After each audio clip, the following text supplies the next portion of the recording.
one really important thing to think about is the form of contract that you give to an apprentice. So, not really widely known, but apprenticeships are a really, really old form of common law. And if you don't have the right agreement in place, then they will fall under a contract apprenticeship, which means it's almost impossible to terminate their contract early. So if you take on an apprentice on a 1 year, 2 year, 3 year agreement, and your contract doesn't comply with ASCLA, then you'll have to pay them out for that whole contract if you decide to terminate early. Unless there is some awful, heinous, gross misconduct, then you're pretty much going to have to pay the 1 year, 2 year, 3 year contract. Now, on the plus side, they're usually on a low salary, so financially it might not be a huge cost, but you're probably going to not want to do that anyway. So it's really, really simple to avoid that. You just have to have a contract that's ASCLA compliant.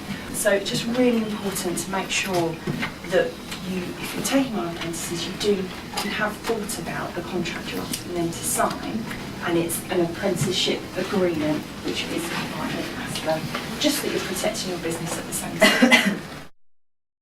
The new standards are written with employers by the industry body. So, for example, in housing, it's with the Chartered Institute of Housing. So they're much more employer focused than just written standards.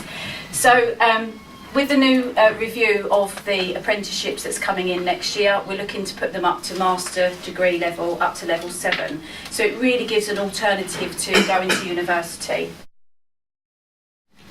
So in terms of what the reform is going to look like, the main areas is that we are changing from these prescriptive frameworks where we as a training provider come out to you and ask, right, you want to do a business admin apprenticeship, this is the job role you need to provide for an apprentice, and this is how we're going to assess it.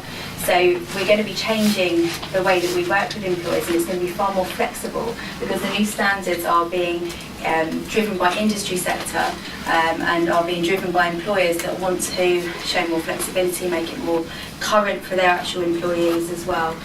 So they're much less prescriptive, they're going to have much more flexibility to them and should allow more people and a wider talent pool to be able to access an apprenticeship as well. Currently at the moment, graduates aren't able to access apprenticeships. Moving forward next year in April, that talent pool will be open to apprenticeships, as well, which is one of the biggest changes that we are looking at as part of these reforms. Other things to be aware of are that there's a potential higher risk of age discrimination.